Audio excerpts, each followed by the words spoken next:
Good afternoon. My name is Alyssa Dellis, and I'm the Assistant Director of the Tower Scholars Program and also the Academic Engagement and Outreach at the Tower Center. We're excited to host today's event. We have four wonderful guests with us today who are very excited to share with you information about the law school and also their experiences in law school. Before we get started, I have, a couple housekeeping rules or updates. We're going to start the presentation or the event today with a presentation from Dean Nykirk. She's going to talk for about 20 minutes, and then after that, we're going to move into a Q&A/panel discussion with all of our guests. And then time permitting at the very end, we're going to have about 10 minutes set aside for an off-the-record Q&A if you have any questions, more specific questions, I guess. And then for the Q&A session at the very end, please use the chat option, which is on the bottom, or the Q&A function as well. And you can type your questions in at any point. So I'm going to go ahead and introduce our guests. So we have Dean Nykirk with us today, who is the Assistant Dean for Admissions in the Dedman School of Law. We also have Destiny Rose Murphy. She is a second-year law student at Yale. She completed her first year at Georgetown Law and started at Yale this past fall. She graduated from SMU in 2019 with degrees in English, political science, and philosophy, and the minor in public policy and international affairs. Our third guest is Bradley Potts. He is also a second-year law student at UT Austin. He graduated from SMU in 2019 with a degree in political science and business management and a minor in public policy and international affairs. And then we have Shervin Taharan, who is also a law student at Georgetown Law, but in the evening program. So she actually works full-time as well. And she previously worked at Arms Control Association in DC for almost 5 years and is currently a Nuclear Security Working Group Fellow serving in the US House Foreign Affairs Committee. And she graduated from SMU in 2013 with degrees in political science, international studies, and minors in Arabic, history, and human rights. Thank you all to our guests today. I'm going to first hand it off to Dean Nykirk for her presentation. Thank you. And I've got a timer set because I know I've got 20 minutes. It's a lot to say in 20 minutes. But I'm going to try to go fast. So I've been tasked with telling you about the application process and a little bit more about SMU. I'm going to focus mainly on application process because that'll fill almost my whole amount of time, knowing that you're all SMU students and you can reach out to me at any time. Our admissions office is fully open for you to come in, set up an appointment to come in and talk with a counselor in person or via Zoom, have a guided tour, all those things. You've got access to SMU at all times. So that's a great piece of news. Now, moving on, let's talk application process. Normally in the real world, when I would be able to see you, I would pull to see who's applying this year, but I'm going to assume at least several of you are. And if not, this is still great information to have. I'll start with sort of the baseline stuff, the basics, then I'll get a little bit deeper into the more difficult parts of your application and then kind of wrap it up. So baseline stuff, what do you need to apply to law school? So essentially you need a bachelor's degree from an accredited college or university. You're SMU students, so you're good there. You just got to finish up. Second, you need an admissions test. All law schools will accept the LSAT or the law school admission test. Some schools, including SMU Law, will also accept the GRE. Keeping in mind that it's not a question of take both tests and figure out which one you do better on. If you take the LSAT, you must use the LSAT for applications. And so as a general rule, if you're toying with different tests, the LSAT is the gold standard and every law school in the country will accept that for admissions purposes. So you need the undergrad degree, the LSAT or the GRE, and then you also need to fill out the application form. For those of you who haven't been to lsac.org, LSAC is a law school admission council. That's the group that creates and administers the LSAT, and they also are the home to the software that owns the Flex app, which is the application that you're going to use to apply to all the law schools in the United States that are accredited by the American Bar Association. So you're going to want to definitely spend some time on lsac.org, getting familiar with what they offer and all the things that you'll have to do there. So and that's where you'll register for the LSAT as well. So you've got those three pieces that you need for the application. Let's dive in. Number one, that application form. This is the easiest part, right? We're just going to ask the basic biographical questions, and the meat of your application will come a bit later. That's when we get into your essays, your letters of recommendation, your resume, etc. But just a little bit more on that application form itself. You're going along answering the basic biographical questions. These should basically flow with some exceptions into the different applications for the different schools that you're applying to. Keeping in mind that schools can always ask you a school specific question, in which case your SMU answer wouldn't flow to your UT application or your Georgetown application, whatever it happens to be. But so you're going along, filling that out, everything's smooth sailing. The first part that generally will give an applicant pause is what's called the character and fitness section. This is the section on your application that oftentimes will look similar to the questions that will be asked of you when you apply to sit for a bar exam, so that you can be a licensed attorney. At SMU, because most of our students will sit for the bar here in Texas, our questions look very similar to the application to the bar here in Texas. But they're going to be pretty similar regardless of where you apply. We're asking, when we talk about character and fitness, we're asking you questions like, have you ever been arrested or convicted of anything other than a minor traffic violation? Have you ever been in trouble in college, whether that be sort of on the social side or the academic side? Those types of questions, things that go to your ability, your character as a person, ability to be fit enough to sit for a bar exam and be a licensed attorney. Tips here. Be honest, be honest, be honest. Think long and hard before you answer these questions, because I do not ask you, and nor do the other law schools, we do not ask you, in the last 5 years did this happen? We ask, did this ever happen? And so you need to be honest, answer correctly, and provide an explanation in an addendum. Tips on the explanation: brief, to the point, give us enough information to where we understand what happened, and most importantly, own it and take responsibility. I do not believe you were holding that beer for a friend, so don't tell me that you were. Own it, we get it. 99.5, I would say, percent of the time when a person has to disclose something to me on a character and fitness issue, it's not a big deal. It's what I would typically term sort of the youthful indiscretion, where you get in trouble in college and you got a minor in possession of alcohol. Okay, own it, move on. Things that could be a problem: violent things, felonies, things that academic dishonesty. These are things that can be more problematic. But that's essentially the only kind of tough part on the application form itself. Moving on, we next get to the real meat of your application. Before I start there, I do want to reiterate to you, I talked about LSAT and GPA at the beginning. I want to reiterate to you that under no set of circumstances are the most important factors in law school admissions, LSAT and GPA. Under no set of circumstances is that not the case. These are your academic indicators, and law school is an academic endeavor, so keep that in mind. Now, the other pieces of your application, what I refer to as the meat, are very important, and they go to support you, because what the deal is all of us law schools, SMU and every other law school out there, we get way more qualified applicants than we could ever possibly admit. So how do we figure out who among this great group of qualified applicants are we going to want to become a part of our family here at SMU? So, or wherever law school that you're applying to. So anyway, that's where the meat comes down. But I don't want to in any way lead you to believe that your academic indicators aren't the most important factors, because they are. Okay, back to the meat. Sorry about that. I'll start with resume, because this is how I would read an application when I read applications, which is what I'll be doing all day tomorrow. So it's going to be a very quiet day for me. The first thing, though, I'll look at the academics, and then the first thing in that meat section I look at is the resume. Couple of tips there. The law school resume does not need to be only one page. Now, I don't want to see 7. I don't even want to see 5. But 1, 2, 2.5 even, I think that's totally okay. And let me explain to you why. On the law school resume, it's a little bit different animal than a typical job resume, or a resume that you use in an employment setting.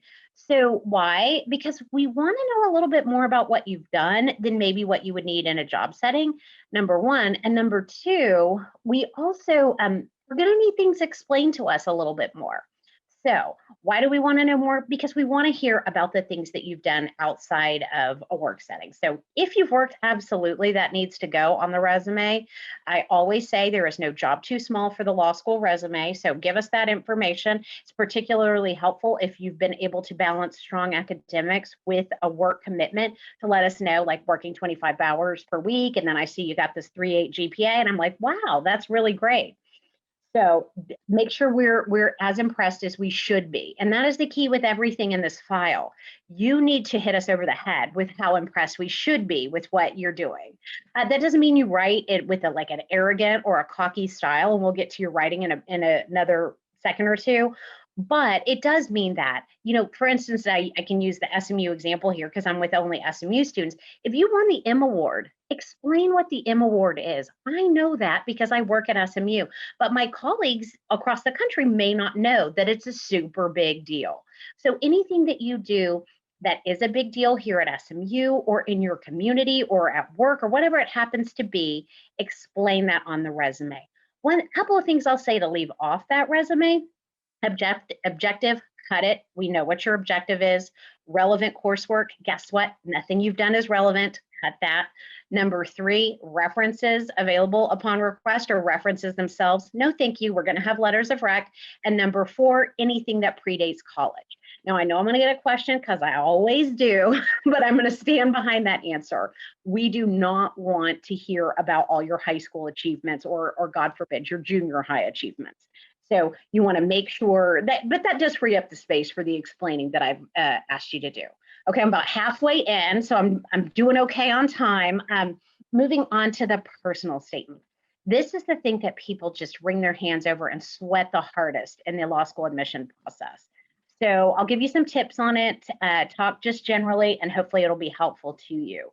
So I think part of the problem of why this is so hard, well, there are a couple of reasons, but one of the big reasons why it's so hard is, we're just not accustomed to sitting down and writing an essay about ourselves. It feels super weird and no one wants to do it. I get that. I felt the same way when I wrote mine, more than 20 years ago. So I do know where you're coming from. So kind of just accept the fact that that's kind of painful and move forward.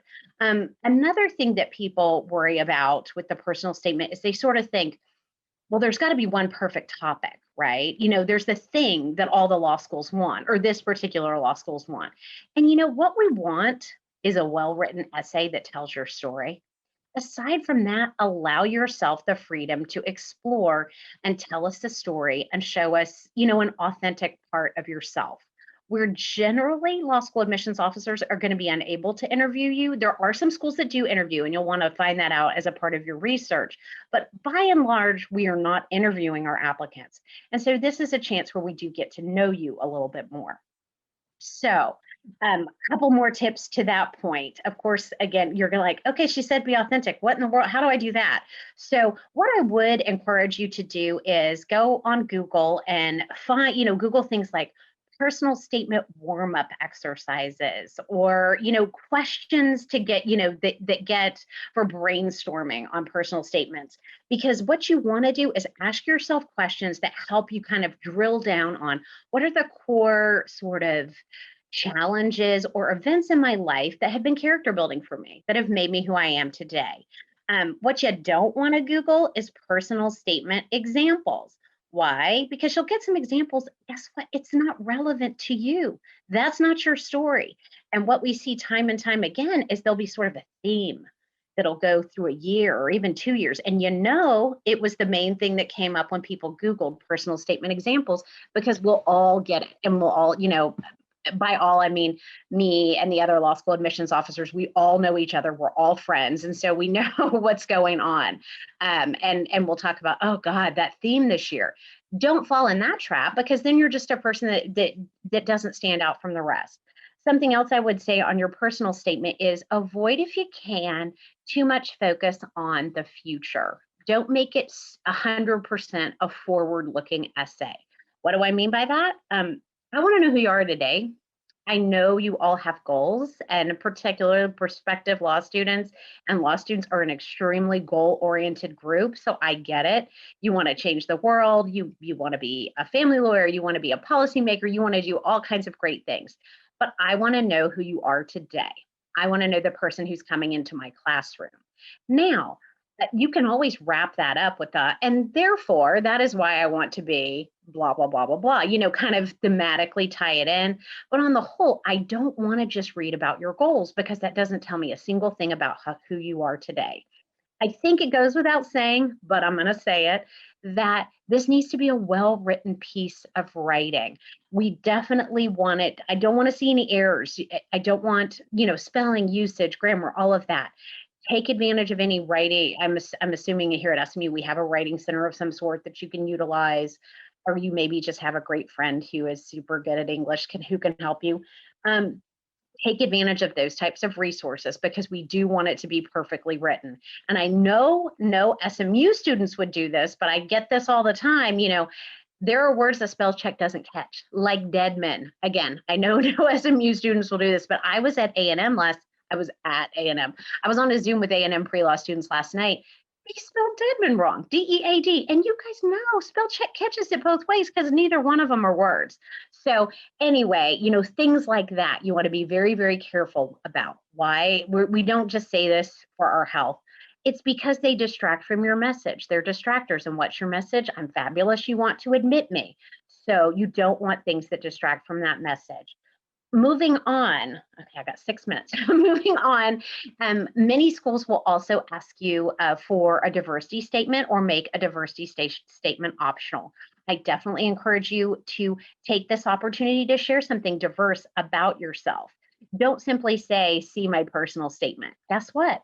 If you do that, you wasted 2 to 3 double-spaced pages where you could have told me something else great about yourself. So even though it's optional, I do encourage you to fill that out. And in fact, I encourage any school who asks you anything optional, I would encourage you to complete those things if you can. Finally, are the letters of recommendation. Most law schools are going to require 2 and will accept maybe up to 3 or 4. At SMU, letters of recommendation are optional. However, most everybody gets at least 2.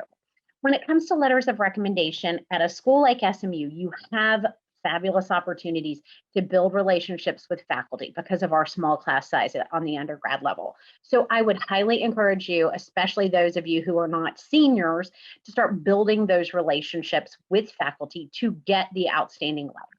Here's the secret about academic letters of rec. 99% of them are generically good. But listen to that first word, generically good. And so you want to make sure that you're in that 1% that gets the outstanding letter. That is not just, okay, that's good, but that's not a super value add to your file, right? And so you want to make sure that you are getting the exceptional letter, which I have seen, and we have got some amazing letter writers in our SMU undergrad population. Some of the best letters I've ever read have been from some faculty that you guys all have access to here at SMU. I'm looking at my time. Okay, I've still got a little bit left. I think I skimmed a little bit too quickly over GPA. And so I want to circle back to GPA with you for just a moment. With the GPA, if you have gone to SMU only and you're going to finish at SMU and get your degree and move on, you don't need to listen for the next minute or so. But if you're a person who has gone to more than one undergrad institution prior to receiving your bachelor's degree, you will need to provide all of those transcripts to LSAC as a part of that Flex app. It's actually the part that's called the CAS report, but it's just all a big part of your application package. So your GPA will not necessarily be just that graduating GPA from SMU. Your GPA for law school admissions purposes will be all of those grades. So if you went to community college, if you went to another school and transferred to SMU, all of those grades will count and your GPA will be recalculated by LSAC and given to us in that format. So that's just something I wanted to put out there to you because sometimes applicants are kind of taken by surprise when they realize that, particularly those who have significant hours at other institutions. So, okay, I've got about 2 minutes left, but I think I probably need to take a drink of water. And I think this is a good place to stop. General overview. Again, I know I didn't talk to you specifically only about SMU, but I do want you, and I'll drop it in the chat in here a minute. I want you to use me as a resource. Know that I am on campus. We're in the Carr Collins building on the 3rd floor, totally hidden in the corner, but I know you'll fight through the pain and find us. And find out more about SMU that way. So I will turn it over to our moderator to kind of keep going. Yes, thank you, Dean Nykirk, for that very concise yet informative presentation. I guess one quick question before we move for you is there a different process for students who are pre-law scholars? Because I know we have a couple on the call here. Great question. So for SMU pre-law scholars, you don't have a different process. There is a question on the application. It's like one of the top 3 questions, and it says, are you a pre-law scholar and did you complete the program? Which means, did you take the class and pass it? And if so, then you can technically be considered for auto admission. But what I would say to all the pre-law scholars, and what I say to them all the time, is that even if you don't meet the requirements for auto admission, because there are LSAT and GPA requirements as well, many pre-law scholars have still been admitted to SMU Law School without meeting those thresholds. So I wouldn't let that chase you off, particularly the class. I have a lot who are coming to me now, and there may be some on this call who are saying, well, are you going to offer the class in the spring? I need to take it. I'm a senior. And I'm like, I wish I knew, but you may be aware rooms are at a premium right now. So it's very hard to know if I'll be able to offer that class in the spring. But again, you will be very much, you can still be in consideration for admission, even without the auto admission requirement. Thank you. So I'm going to start our Q&A with a question for all of our panelists, but please do enter your questions in the Q&A or the chat feature. This is really an opportunity for you to get your questions answered, so please do take advantage of this. So my first question for our panelists is, so why law school? Why does law school fit into your long-term plan? And then why your specific law school? Maybe we'll start with Destiny Rose, Bradley, and then Shervin, that we can go that order. Hi all, I'm Destiny Rose. So I've known I wanted to go to law school since I was, I don't know, maybe 3 foot tall. I think it started out as a joke in my family that I was just a real argumentative little kid. And so I would get pats on the head and people would say, oh, she'll be a lawyer. Turns out I really like it. Specifically what I love about the law is I feel like it is just one of the most interesting academic challenges there is that is not in the ivory tower. The work that you do in law school can really be engaging and fulfilling in an intellectual way, and also just actively help people really directly, which I really love. I also like hanging out with lawyers. I think it's important to find a social group that you fit into, and this is a social group that I really like. Like Alyssa said, I started at Georgetown Law and I've now transferred to Yale Law. I'm actually in New Haven right now. So I started at Georgetown Law because they gave me a scholarship and it was a good school. In all honesty, I know that I'm interested in like nonprofit work if I can't go straight into legal academia, which is my overall goal. And then I kind of got there and I really liked it socially and I really liked the people I was working with, but I felt like I wanted more. And I ended up going to my professors who were all Harvard and Yale law grads and being like, I want to be doing more. I want to be doing research. I want to be challenged more. And they said, oh, we get one of you every year, transfer, which was very kind of them.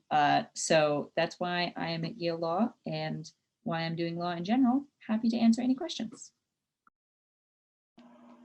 Thank you, Destiny Rose. Bradley, do you want to go next? Yeah, sounds good. So I always knew that I wanted to go to law school going into college. Of course, I didn't really know what I wanted to do with it, but that's pretty common. You'll find that the majority of people that are 1Ls in law school and that are applying don't really know what they want to do. And the real reason for that is because you're not going to understand the whole breadth of law practice until you actually get into law school. It's almost impossible. Because many of you may not even understand what a transactional practice is, which is what I want to do now. And I didn't understand quite what it was until I got into law school. But I mean, generally that's working with bigger law firms and working between parties, making deals rather than a litigator, which is the typical lawyer in the courtroom type person. And so, but when I was in college at SMU, I thought I wanted to be a litigator type person, and always knew I wanted to go to law school. But then when I ended up applying, um, and since my time in law school, I've kind of have my heart set on transactional practice now. But I always knew that I wanted to do something in business and law because I did political science and business. And so I figured that law school was a really great extension of that in order for me to have an advantage in the job market, because I do feel like a JD advantage, even if you're doing business, that's really important there. It can be really important into applying into business jobs and getting leadership positions and executive positions later on in life, is if you have that JD advantage. But that's not what I want to do anymore. I decided I want to work at a law firm doing transactional practice. And so that's why I initially applied to law school, is because I kind of thought it was a better extension of combining kind of political science and business into a profession that suited my skills and abilities. But then I chose Texas law in particular. Well, first of all, this is what I tell anyone that's applying to law school. I think it's the most important thing to do is to cast as broad of a net as possible whenever you're applying to law schools, and to send out as many applications as you possibly can, because in the long run, you're going to be really thankful for it, because it's my personal belief that when it comes to getting admitted into law school, it's largely a numbers game between your GPA and LSAT. But then when it comes to granting scholarships, that's something that you almost can't predict. And so whenever you apply to a larger net of law schools, however many you can apply to, you're just not going to know what sort of scholarships you can get back. So I applied to, I think, around 30 schools and got my acceptances back and things like that. And I was deciding between up and down the U.S. News and World Report rankings, but it ended up being a scholarship decision about why I went to Texas. Ended up getting a full ride to Texas law, which I was really thankful for. And so I felt, and since I do want to stay in Texas, I knew that it was also a good decision for that reason as well. Thanks, Bradley. Sherman? Yeah, so I'm really glad I went last because my experience is going to be completely different, for better or for worse. Maybe it'll be helpful, maybe it won't. I originally wanted to go to law school when I was at SMU, when I was an undergrad, international studies. I don't remember exactly what I wanted to do with the law degree. I don't think I knew, but I remember thinking the one program I had my heart set on was Georgetown's dual degree of JD and a master's in foreign service. I wanted to be a foreign service officer. That's right. I was like, what was the grand plan? So that was kind of always the dream and the passion to go to Georgetown, like specifically Georgetown. I took the LSAT my junior year with the anticipation of maybe taking it again senior year. But before I even did any of that, I knew I really wanted to come out to DC and move to DC. So I always had law school in the back of my brain, but I was like, well, let's go out to DC and get a couple years of work experience first. And when I moved to DC, I started getting involved in politics. I started an internship on Capitol Hill. I did another internship at an advocacy organization. And then I got tired of doing internships, so I thought it might be a good time to go back to grad school, because that's what everyone seemed to be doing. So I then actually took the GRE, thinking that, you know what, like maybe I would just go get a master's program somewhere, check mark a box off so I could keep working in DC. But then I got really lucky and I got a job. I got a job at the Arms Control Association doing nuclear non-proliferation policy, which is not what this human rights minor thought she was going to be doing in Washington, D.C. I wasn't even working on Middle East policy, which is my concentration. But part of what's also really intense about DC is doors just kind of open up for you and you have to take them. I ended up really loving it. I ended up realizing that, hey, even though this wasn't exactly what I studied in undergrad, it's very similar to what I did in undergrad, that I was still interested in it. We were working on the Iran nuclear negotiations at the time, but then I ended up working on U.S.-Russia arms control agreements and our U.S. nuclear arsenal and modernization programs. 5 years pass, and then all of a sudden I realize, oh my God, I've been 6 years out of undergrad. Like I should probably figure out what my next step is. My LSAT scores had already expired. And then I realized that my GRE scores were going to expire that summer. And so I actually pulled together a Georgetown application in about 2 months. Now, I want to caveat all of this that I think my experience is very different from what Dean Nykerk has talked about, what Destiny Rose and Bradley have talked about, because I had substantial work experience under my belt at this point. And I think that makes a huge difference. And I think that fed into exactly why I'm in the evening program and why I chose to go to the evening program rather than a full-time program, and why my application credentials might be different. If I was a full-time student, I don't know that just coming out of undergrad with like GRE scores that were 5 years old would actually look that competitive. But I had really substantial work experience. I could talk about work I did at the United Nations, work I did in Washington, D.C. on legislation to really supplement that.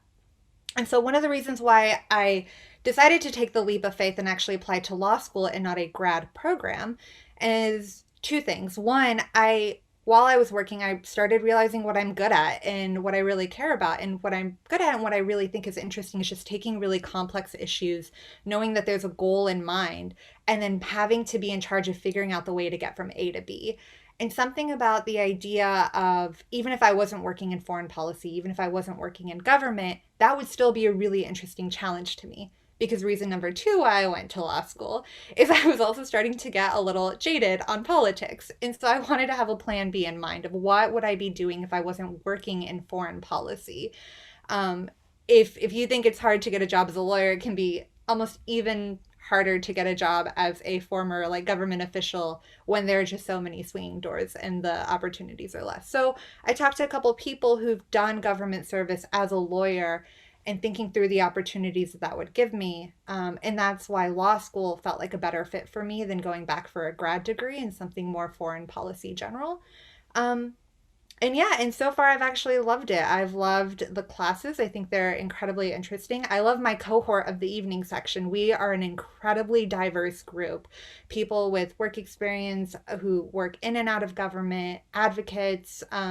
It's an amazing group, and I'm just really glad to be able to know them. So that makes it all the better as well. We're a pretty tight section. Thanks, Shervin. Dean Nykerk, do you want to go next? Sure thing. So I won't spend too much time talking about why I went to law school and all of that because it was like a million years ago and you guys don't care. But what I will tell you is I should have shared with you in the beginning, I'm an alum of SMU Law School. And so I will tell you why I chose SMU. Well, and I guess a little bit why I chose law school.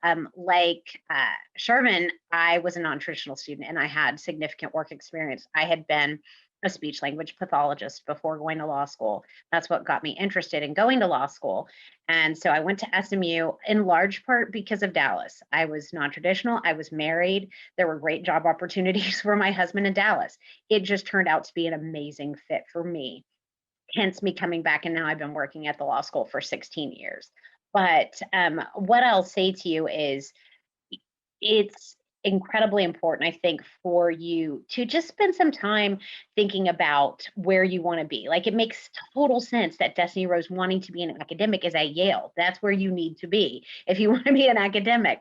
So I think that is a really important part of the analysis. I frankly didn't do that much of that. I was like, well, my husband can get a great job in Dallas. That seems like a good school. Let's go there. And it turned out to be a great fit.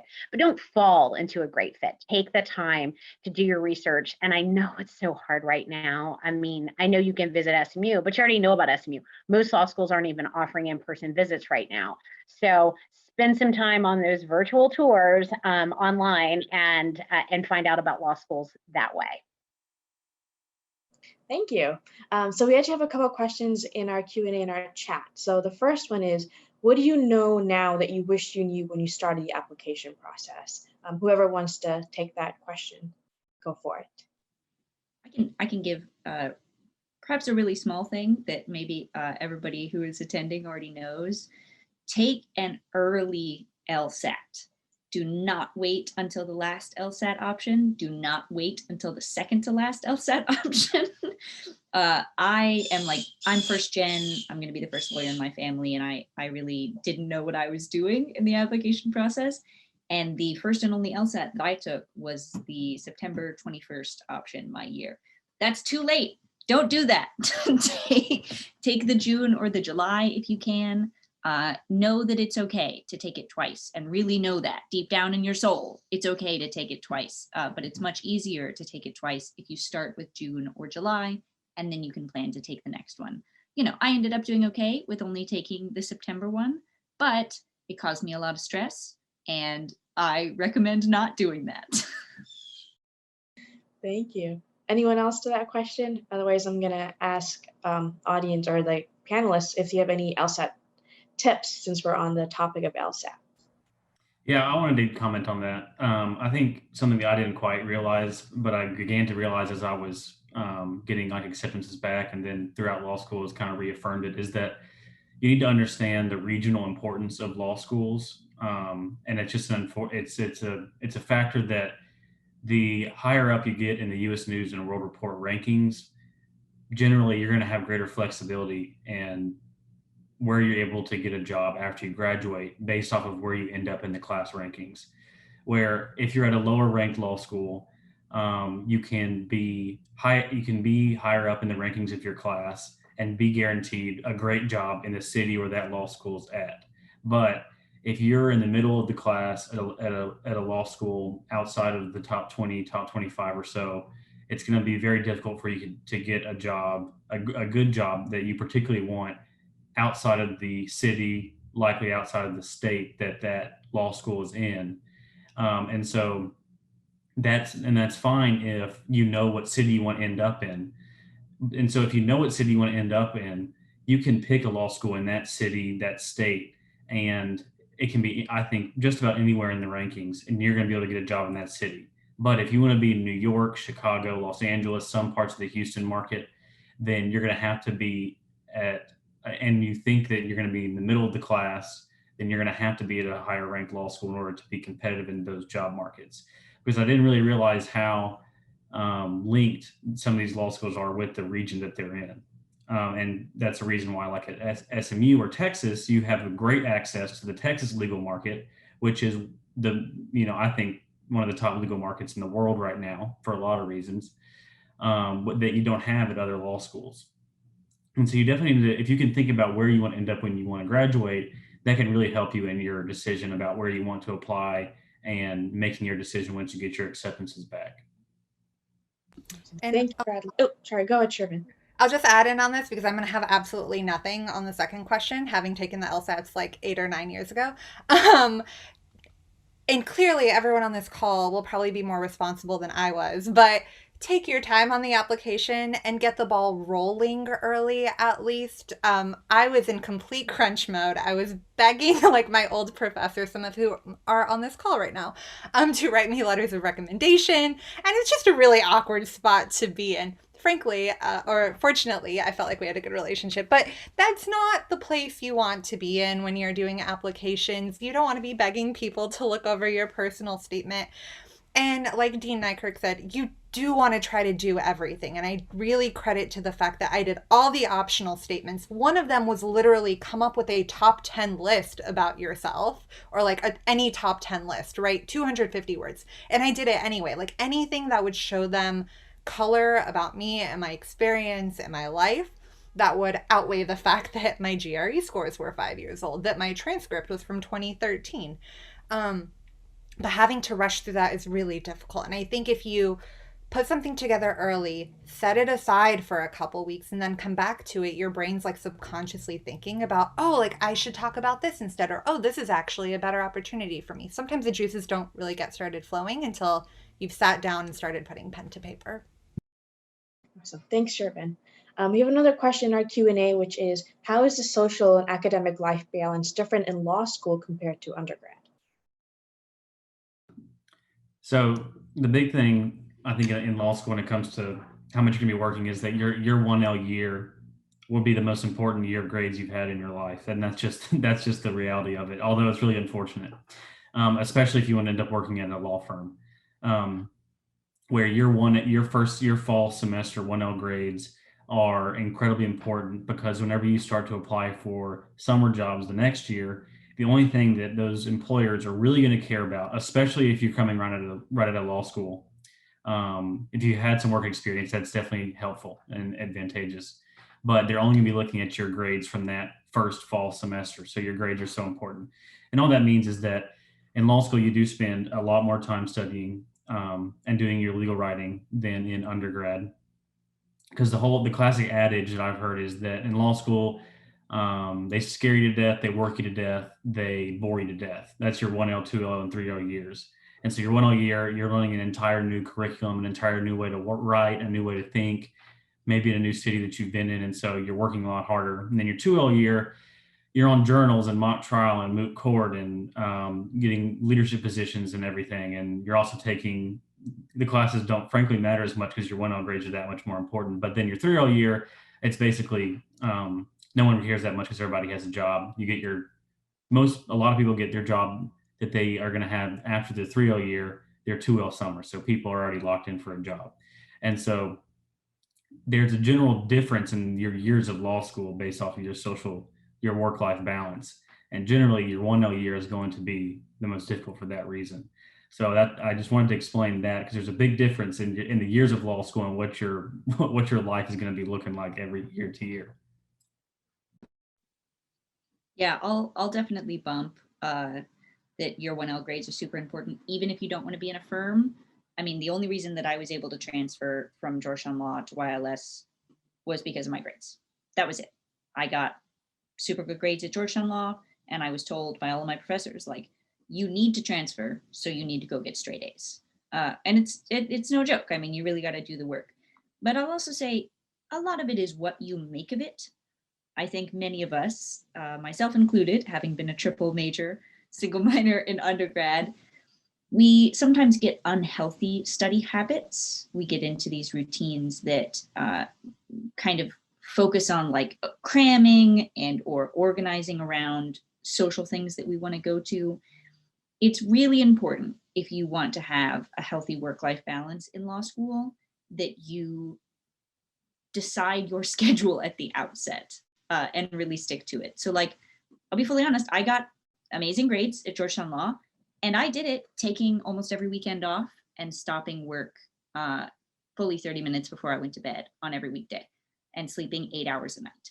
So you do not need to kill yourself, and you should not kill yourself. You will be much more productive if you set a schedule, know when you're going to do what homework, stick to it, and take social time for yourself to recharge. I mean, that needs to be a part of your work-life balance, because otherwise you'll just burn out and you'll start getting drunk on the weekdays, and then you won't get any work done, and then you won't be happy with where you end up. So truly, you can have, I mean, I have really good friends from Georgetown that I still talk to every day. We do the New York Times crossword together almost every day. You can have really deep and good connections, and you can have wild and crazy times, but you need to put that in your schedule, and you need to stick to your schedule to make that happen. That's good advice there. Kind of on that topic then, are there any tips that you have for students for their first year? So Destiny Rose, you kind of mentioned a little bit about setting your schedule. Are there any other tips that you think helped you have a successful first year, whether it was how to network or talking to your professors, anything like that? Yes. Open invitation. You can send me an email at destiny.rose.murphy@gmail.com if you want to deep dive into this. I have a super specific scheduling setup that I use that got me to where I am. I use the app Things 3.0. I input all of my assignments into it at the beginning of the semester and decide what days I'm going to do them. And then I don't do, non-school stuff until I've got my assignments done. Also, please raise your hand in class. You got to raise your hand in class. You got to talk in class. Don't wait until you are cold called. And there are going to be people in your class who are going to be like, you're a gunner. We're going to look down on you because you're trying hard at the thing that you want to do for the rest of your life. I mean, you can choose what kind of person you want to be. I wholeheartedly recommend trying hard at the thing that you want to do for the rest of your life, because what happens is professors notice you, and then you get access to things that you want to do. Professors reach out to you and say like, hey, I noticed you're doing really well. Do you want to do this research for me? Or when you need to get that letter of rec, whether it's for a job or for a transfer or for a scholarship, you reach out to that professor and say, hey, would you mind giving me a letter of rec? You're going to get a lot more positive response if that professor spoke to you more than the one time you got cold called in property. So get organized, go to the doctor, eat vegetables, do the rest of your life, and also raise your hand in class. That's my advice. Thank you. Bradley, Potts, or Sherman, do you have any other tips? Great Yeah, tip. I would just add on to that. I mean, yeah, you just have to be really organized. Like, especially in my own situation, I work during the day, I go to school at night. I don't really have a life a lot of the time, but I still try to block off like Saturday mornings are just for me. If I can get a whole Saturday, that would be amazing. And manage your expectations. I would add a couple things about what makes a law school class very different. Is that you just can't cram. And Destiny Rose mentioned this, but like I just really want to hone in on this. You can't cram for the exam. You can try, and it's going to be really hard because there is way more information than you've ever been tested on in undergrad. You'll hear a lot of people talk about outlining, which is how they kind of take their notes and synthesize their notes for an entire law school class. And that's just something to keep in mind, be familiar with. A lot of law students use that. One thing I didn't do that caused me unnecessary anxiety before I actually started class is I had no idea actually what a law school class was like. I had never sat in on a law school class. I didn't know what cold calling meant. I My first day of class, I was just kind of like, it's very hard. The way the question and answer works in a law school setting is very different than how it is in undergrad because it's not simply about regurgitating facts. You're actively thinking during class when you're answering these questions. So that's one thing I would recommend that I didn't do. Actually sit in on a law school class and see what that's like. I don't know if they're doing them virtually now or not, but so I defer to others on that. Thank you. Any other comments? All right. Another question I guess we had was, so as you were going through your application process and your interview process, were there any things that maybe stood out in your undergraduate career or post-undergraduate career that really maybe made a difference in that law school interview that you would maybe recommend that students get involved in or do participate in? Bradley, do you want to go? Sure. So I was involved in student government a lot at SMU, but then I was a student representative of the SMU Board of Trustees, and that was a really really unique position because SMU is unique in that they allow students to even be sitting on the board like that as a representative to the board, and so any law school that I applied to would see that and they'd think that that's really unique and impressive and shows a level of maturity that is important for somebody coming right out of law school. And so I would recommend maybe applying to that at SMU if you're a junior, or sorry, if you're a sophomore or a junior, but applying to be a representative of the Board of Trustees.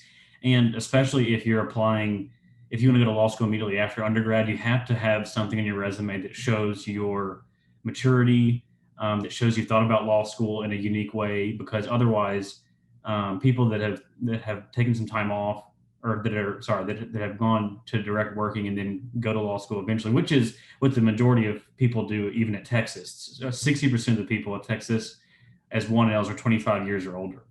And so you have to have something in your resume that demonstrates some maturity if you're doing straight through to law school. Yeah, I think that's super good advice. I was not in student government and didn't like run clubs. So don't be worried if you don't have that on your resume. Remember that source of maturity can come from anywhere. So like I spoke a lot about my experiences through the Tower program. You can really find and build on the experiences that you want to highlight in anything you've done. So don't be nervous if you're not pressed into something, you can still do it. Other small advice, I interviewed for Georgetown before I was accepted. Big advice on that: go get breakfast first and breathe 6 counts in and then 6 counts out for like 10 minutes before you walk into the interview. I was in a group interview with like 6 other people. They were terrified. They were so scared. One gal, the dean who was interviewing us, got her name wrong, attributed something that she had said to someone else, and she was too scared to correct him. A couple other people could barely talk unless they were called on. It's okay. you get the interview because they think you're cool and good, and they want to see that you are indeed cool and good, which you are. You're already cool and good. So just take a minute and remind yourself that you're cool and good, and calm down before you talk to people, would be my most important advice. And if I could add on, I think one other thing that would also be valuable in addition to the great things Bradley and Destiny Rose have said is don't forget that when you're writing the stuff about yourself, I think what helped me is tying your experiences back to like why you want to go to law school and why you will be a good lawyer and why you like are a really good like analytical person. So I wrote about I think one thing that set my statement apart is I actually, and maybe you shouldn't necessarily do this, but I started my first couple sentences with a bit of narrative setting, talking about the time I went to Kazakhstan at a nuclear testing site on a United Nations like sponsored trip to be at a conference talking about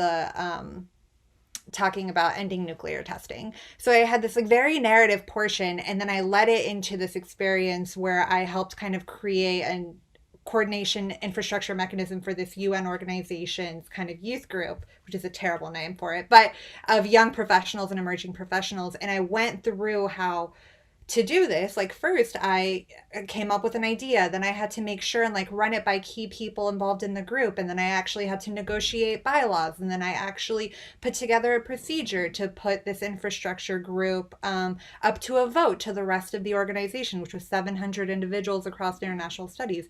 And then you do all this. And so basically my point is that like as you're talking about your experiences, try to think about how your experiences are reflecting why you would be a good lawyer. And if you can weave in some of the things like you think lawyers would do, I think that that was really helpful to me. But it was doing it in kind of a really unique way.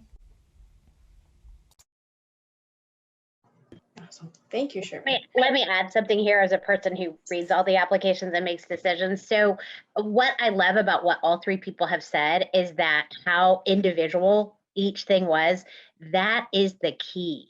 There is not a group of things we want to see on the resume. We want to see things on the resume, the things that are about you. For Bradley, that was the board. It was the Tower Center for Destiny Rose. Sherman talked about her personal statement and weaving in the interesting work that she was doing and how that applied to legal analysis. We want you to be your authentic self and do the things you're interested in doing and passionate about. There is not a recipe. So, and don't think of that as, oh, great, what do I do now? Think of that as, oh, great, I can do whatever, wherever my passion leads me. And I'm 20 or I'm 21. Sometimes those roads are going to change, and that's okay. You're figuring out who you are now. That's a part of college. And we expect to see that on the resume. But again, what they all said was perfect because everybody did something different. And we want to see that diversity amongst our applicants, all the law schools. Thank you. So we have one question in the Q&A, and I think, Sherman, you kind of addressed part of it. But I guess the second half is it really doable to work full-time while doing law school at night? Doable, yes.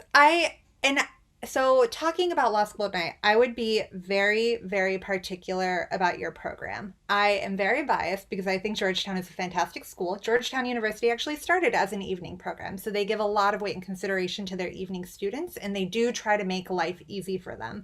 I don't know that that would be necessarily replicable in other law schools. I'm sure SMU is also fantastic, but if you're considering an evening program, I would keep that in mind. And as for it being doable, I mean, yeah, and you have to be very mindful of yourself, your discipline, your balances. You have to be very mindful of your time. You can't let things get away from you. You can't get distracted with Netflix for like a whole hour unless you've pre-planned it. But it depends on your job and where you are in life, and you have to take that very serious as well. And just be honest with yourself and how many classes can you take. My first year, it was very structured. We had certain classes we were taking. So I was only in 2.5 classes. Legal writing goes your entire year. And that was actually manageable.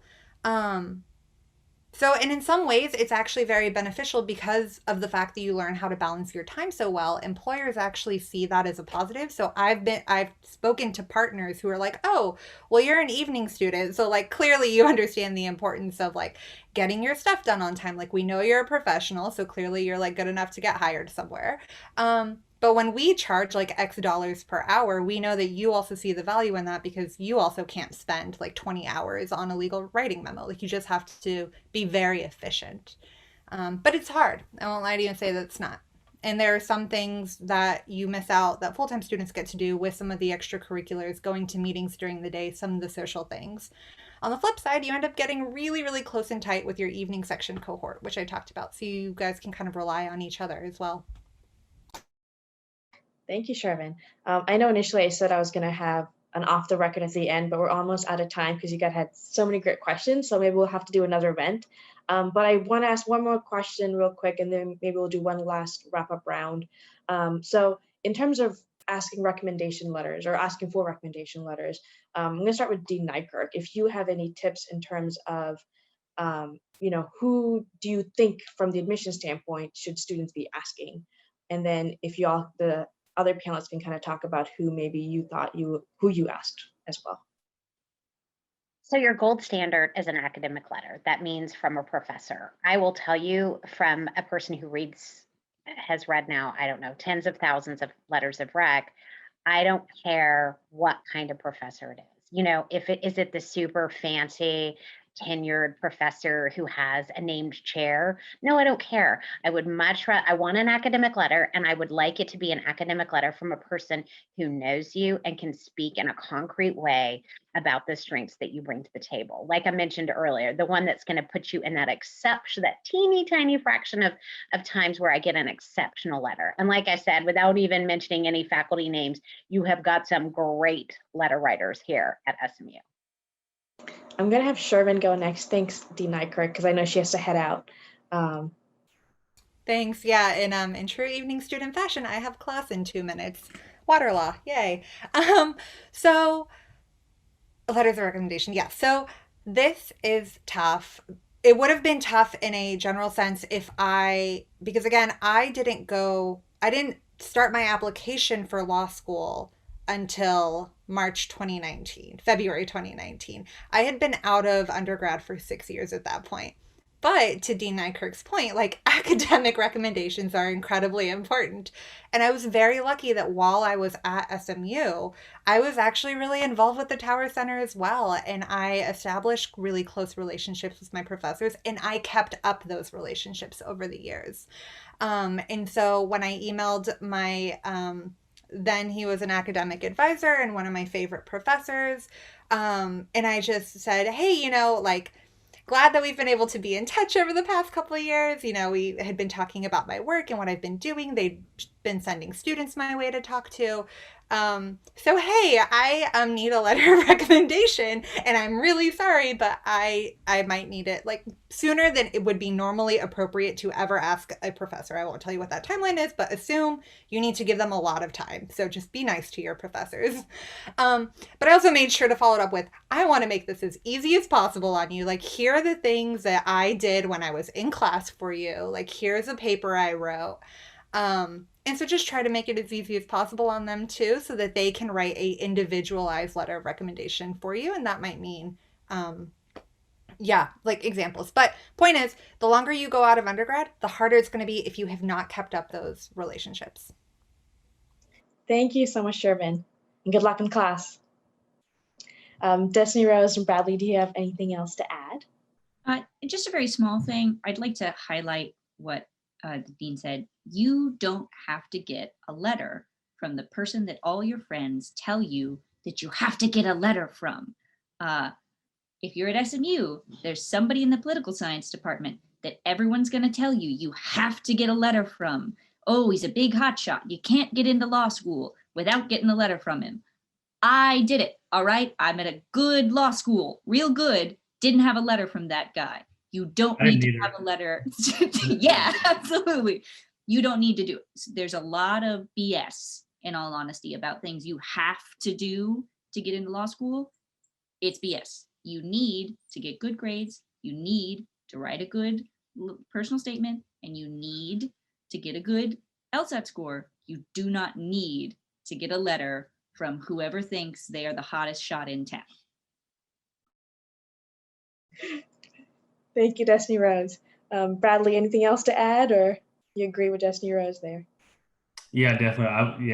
One thing I want to say before we run out of time is that it's important to have good letter recommendation, personal statement, resume, supplementary statements, and a good interview. But at the end of the day, this is my belief, and I've heard it reflected back to me a lot, is that your GPA and LSAT are 10 times more important than anything else in your application. I seriously think that to a big extent, law school applications is a numbers game, basically your LSAT and GPA. And what that means is that it's my recommendation that if you feel like you're overwhelmed with extracurriculars, if you feel like you're overwhelmed with building up your resume, don't do it. Your GPA is more important, your LSAT is more important. But that's just my personal recommendation. Thank you, Bradley. We are 2 minutes over, so I am going to end it unless anyone has any last parting words or words of wisdom that they would like to share. Go to the doctor. Truly, this is not a law school thing, but like a bunch of us, myself included, in this process really neglect your physical health. And you're like, my ankle has been hurting for 4 days, but I haven't done anything about it. It's bruised and swollen. Truly, like, go to the doctor and eat vegetables. It is immensely more important than getting into law school that you take care of yourself. And I remember acutely ignoring that.